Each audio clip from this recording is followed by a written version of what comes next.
Chapter 26. Harry Potter arrived outside the Purge and Dow's Ltd. building. Vernon gave a shudder and a soft moan. "How are you doing?" Harry asked with concern, looking down at Vernon. Apparating was always an uncomfortable sensation, worse the first time. Harry couldn't imagine what it must feel like apparating with the broken bones he knew Vernon must have. Vernon opened his green eyes and looked at Harry. "That was the worst of it," Harry reassured Vernon as he walked up to the window display to face a female dummy on the other side. Vernon turned his head and looked about curiously. "Where are we?" he asked in a scratchy voice. "London," replied Harry calmly. He looked up at the female dummy and spoke. "I've a Muggle patient." For what seemed like a very long time, the dummy remained motionless.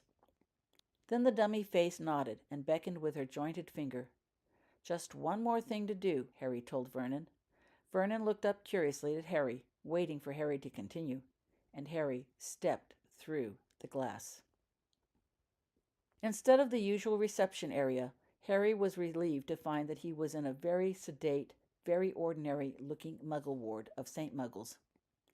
With the exception of Harry and Vernon, the ward seemed absolutely empty of people. Harry walked to one of the rooms and laid Vernon gently down on the bed within. "It won't be long now," he told Vernon, while adjusting a pillow under his head. Then Harry pulled up the nearby chair and sat down. Sitting there, Harry could remember the last time he had visited the Muggle ward.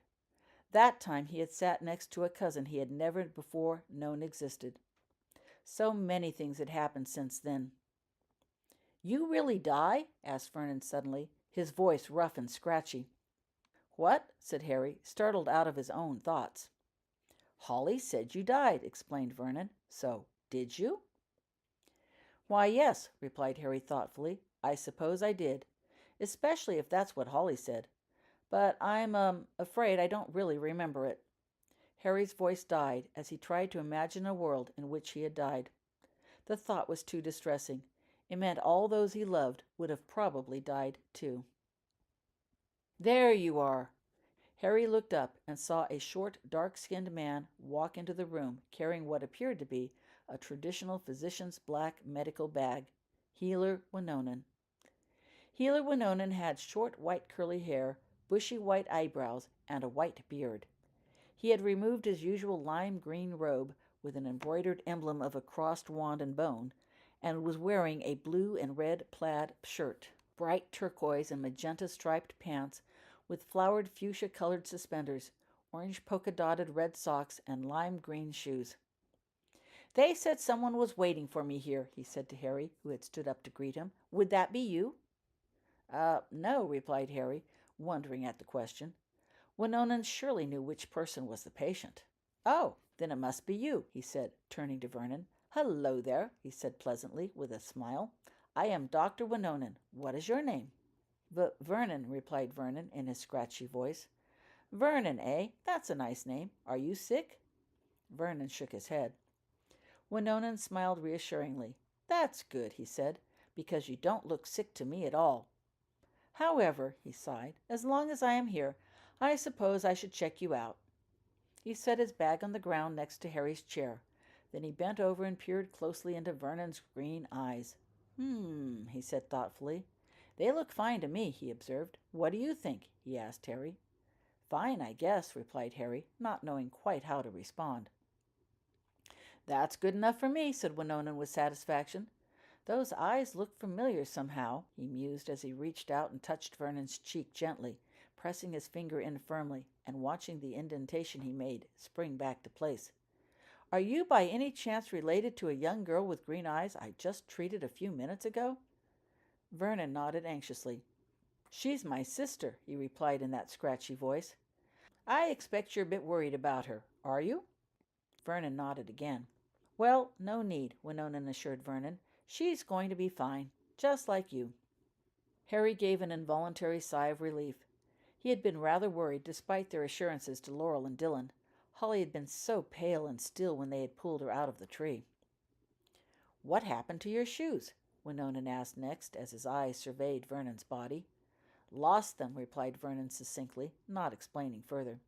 Well, as long as your shoes are already off, may I look at your toes? Vernon shrugged and lifted a foot. Winona took the foot in hand and gently removed the dusty sock, placing it carefully on the small table at the foot of the bed.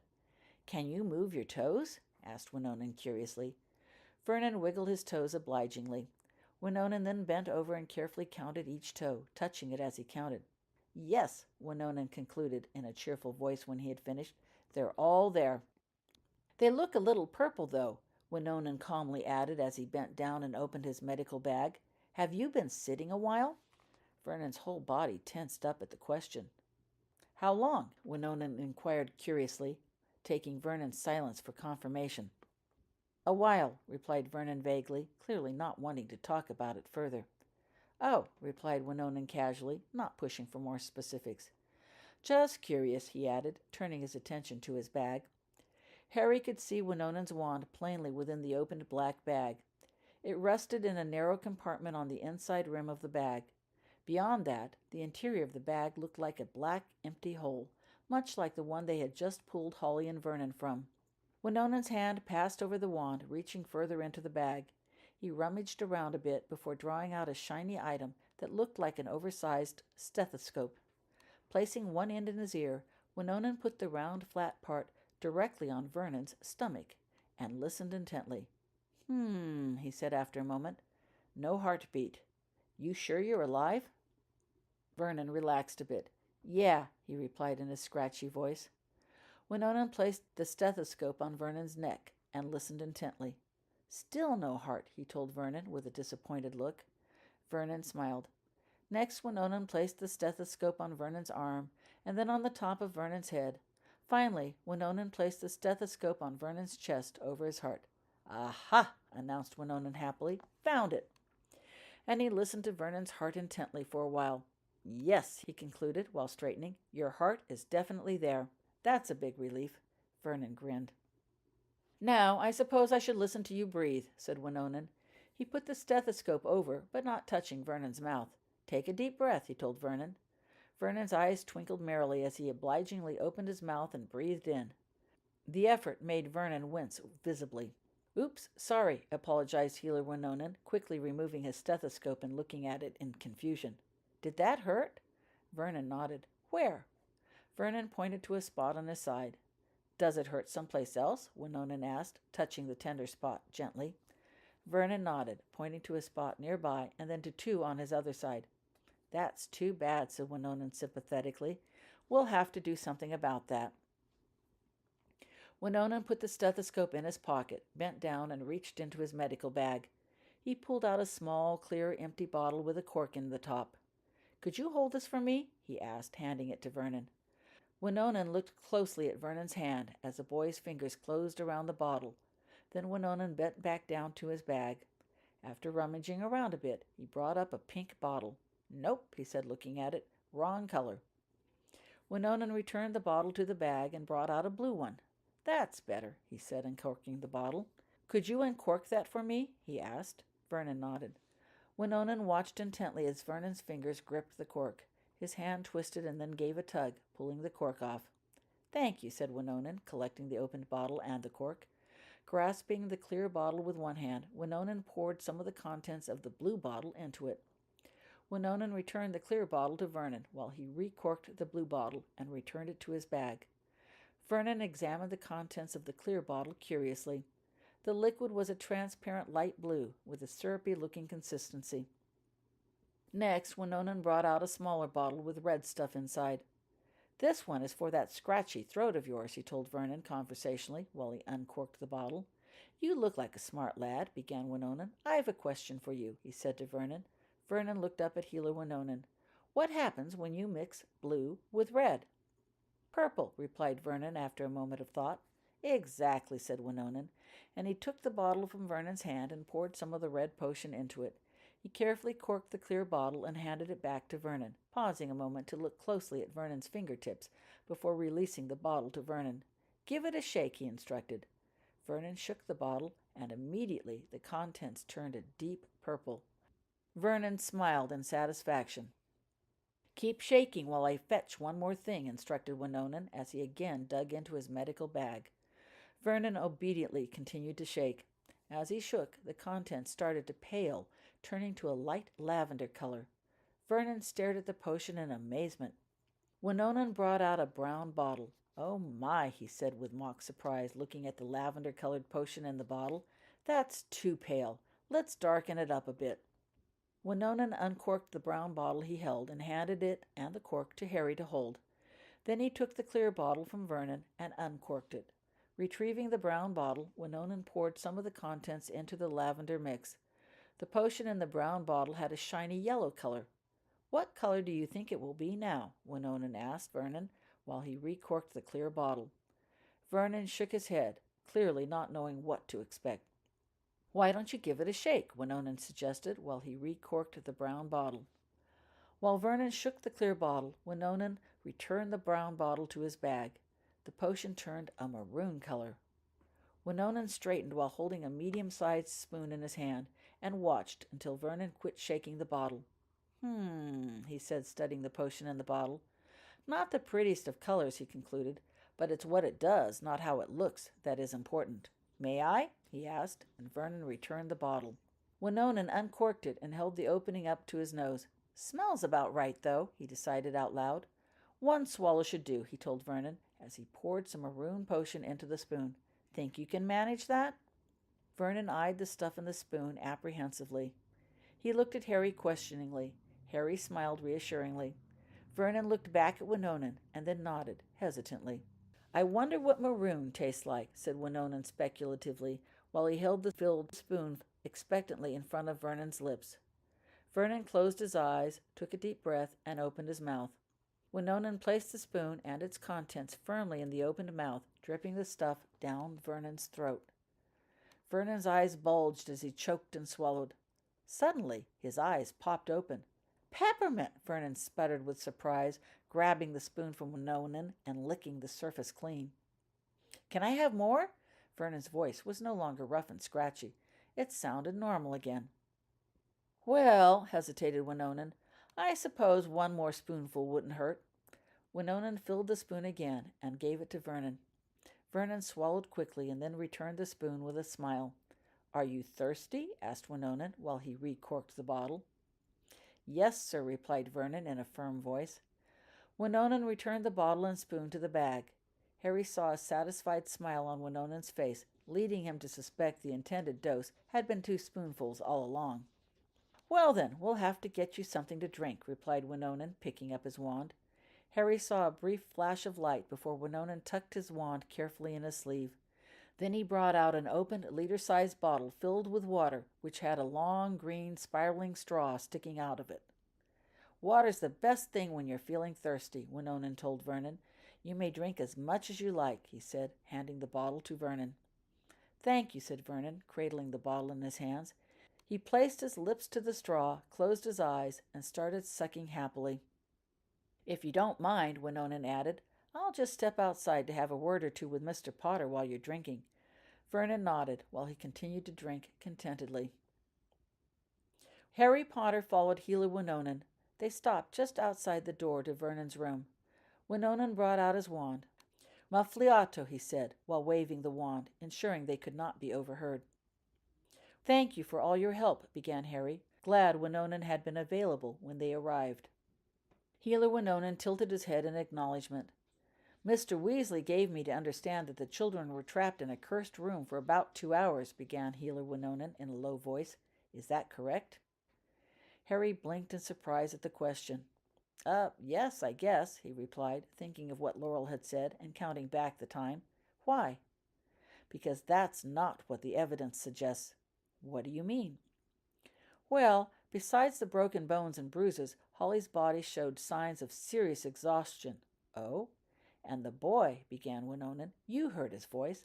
That is not likely to become so rough after a mere 2 hours.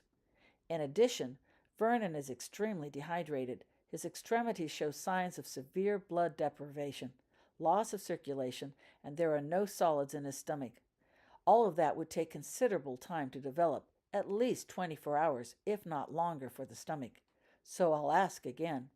How long were they imprisoned? Harry reflected swiftly on what he knew of the curse. If it worked the same way as last time, and Harry suspected it did, given the question Vernon had asked him, then Vernon would have found the plaque in the tree, touched it, and entered the room, thus initiating the curse. He would have been tied in a chair and forced to wait until Holly's arrival and rescue. Albus never gave specifics on how long he had sat in that chair, but it must have been several hours. Last time, Holly had been asleep in her dorm when the curse began. It took all night and most of the morning for her to make her way to the trophy room, touch the plaque, and rescue Albus. But this time, Holly was on the lawn nearby when it happened. She knew how to break the curse and was already prepared with Lily's wand. It should have been a simple matter for Holly to walk over to the tree, touch the plaque, enter the room, and rescue Vernon. How long could that have taken? A few minutes? An hour at most. That implied a total of 3 hours Vernon would have had to sit, bound in the chair. Yet Winona said the evidence indicated a much longer time. Harry shook his head in confusion. I really don't know how long Vernon was in the room, he confessed reluctantly. You'll have to ask Holly.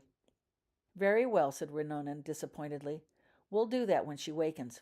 In the meantime, I think I will go with the evidence and give Vernon a second dose of roundabout for his circulation. Harry nodded. You know best, he agreed. How is Holly, really? He asked with concern, changing the subject. Well, the cracked skull, punctured lungs, and broken bones were pretty severe. That, along with the internal damages, could have been fatal if not treated promptly. But you got her to us in time, so she'll be fine, physically. I can't attest to her mental state until I've had a chance to talk with her. A sudden thud sounded from within the room, disrupting further conversation. I think we'd best check on Vernon now, said Heliwinonen calmly, and he went back into the room. Harry followed. Vernon was fast asleep, with a faint smile on his lips. The water bottle had fallen out of his hands and landed on the floor. I gave him some sleeping potion with his water, Heliwinonen explained, as he bent down and picked up the water bottle. He needs his rest, and we need to get him cleaned up. Indeed, besides all the dirt, Vernon clearly stank of sweat, urine, and feces, something Harry hadn't noticed before. But now the odors seemed all the more obvious after having been away from Vernon a while. The curse had definitely been no 3-hour event. Harry hoped he could find a chance to talk with Holly privately to find out what really happened. I presume his parents will be visiting? Asked Heliwinonen, interrupting Harry's thoughts.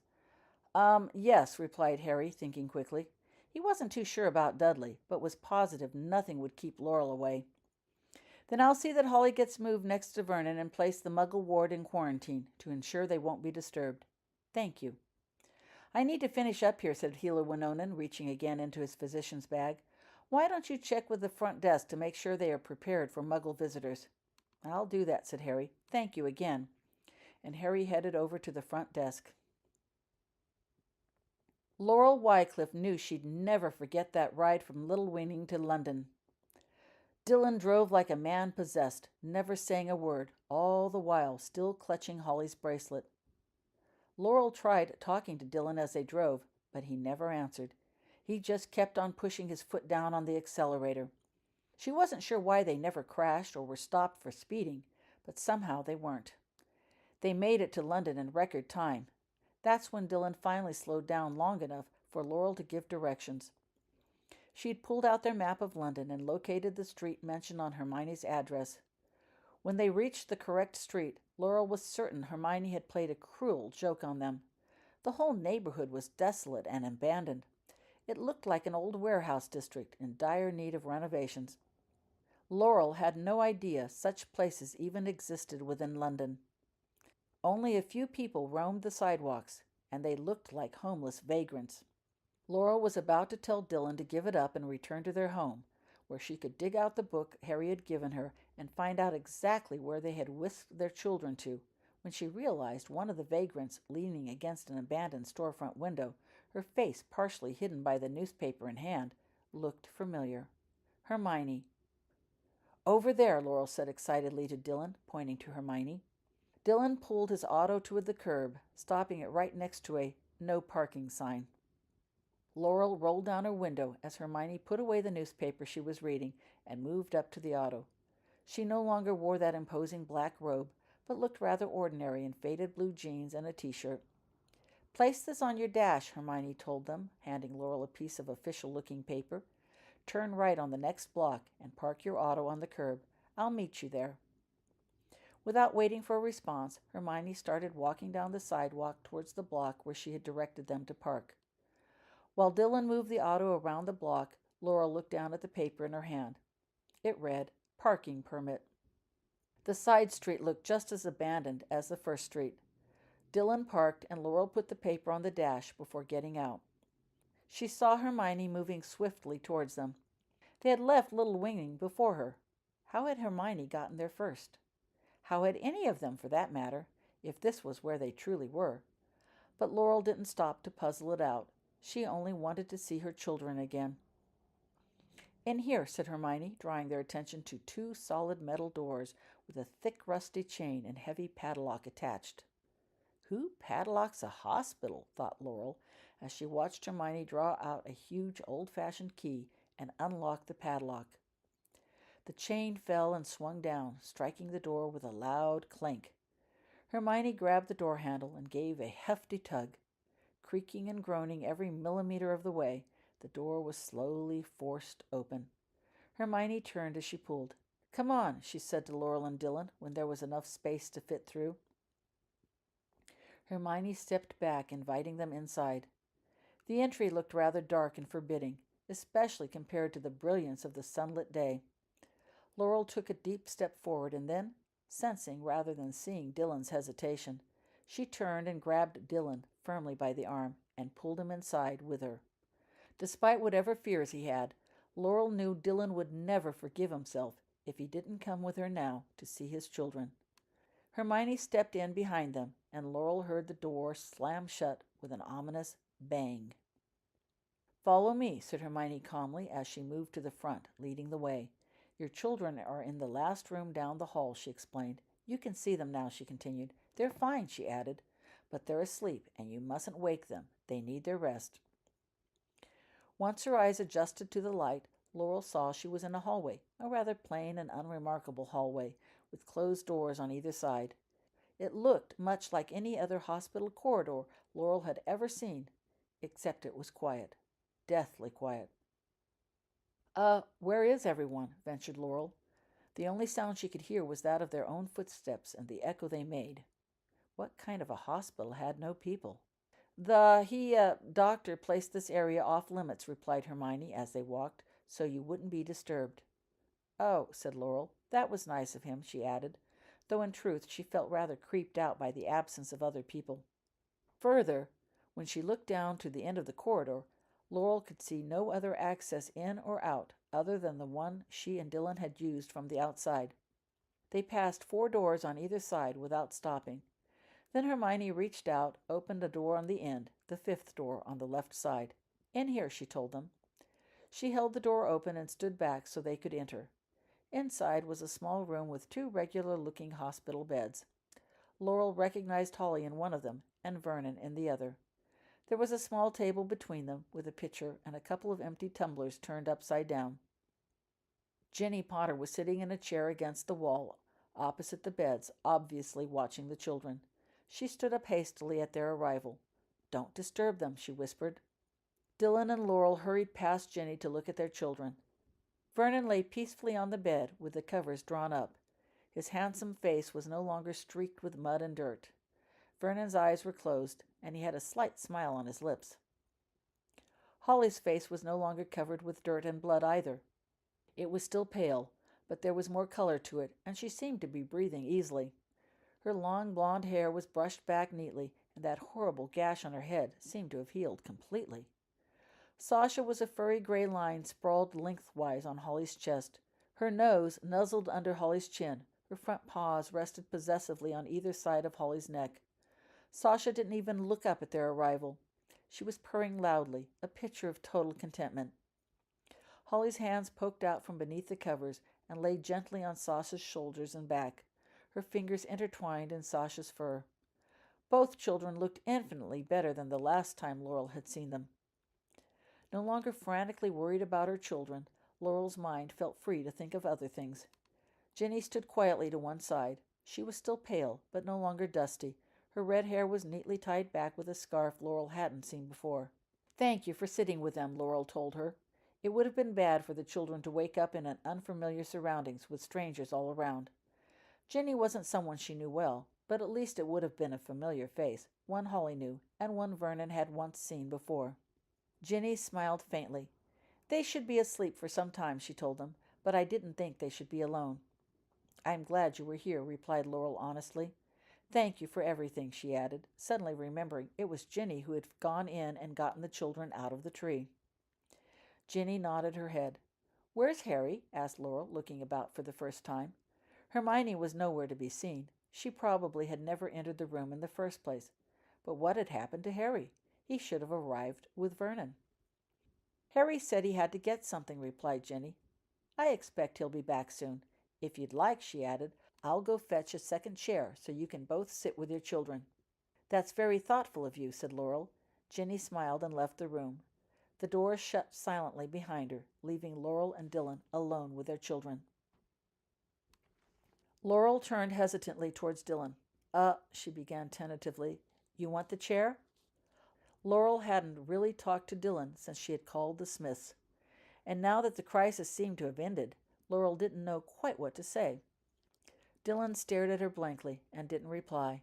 He still had that stunned look on his face that he had had when Laurel first mentioned Voldemort. "You're right," Laurel said to Dylan as if he had spoken. "I don't feel much like sitting either." Abruptly, the door swung open. Laurel looked up, expecting Jenny's return with a second chair, but it was Harry Potter who entered, carrying a rather large paper bag. "I see you made it safely," he said by way of greeting. Yes," said Laurel. "Yes, we did.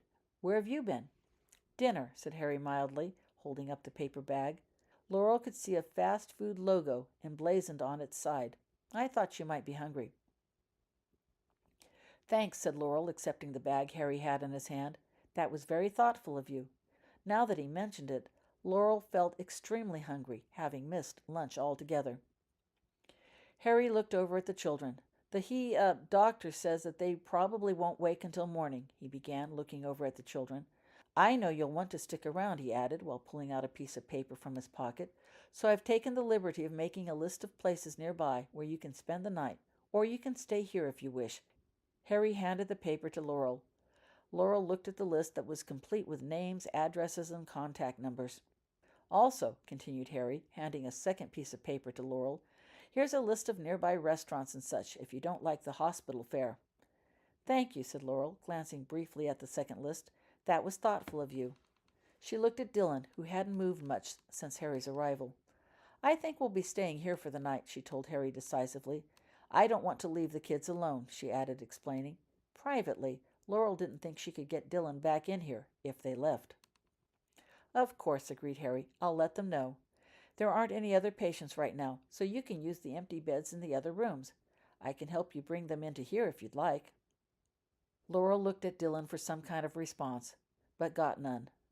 "No, thank you," she said finally. "That's kind of you to offer, but I think we can manage on our own.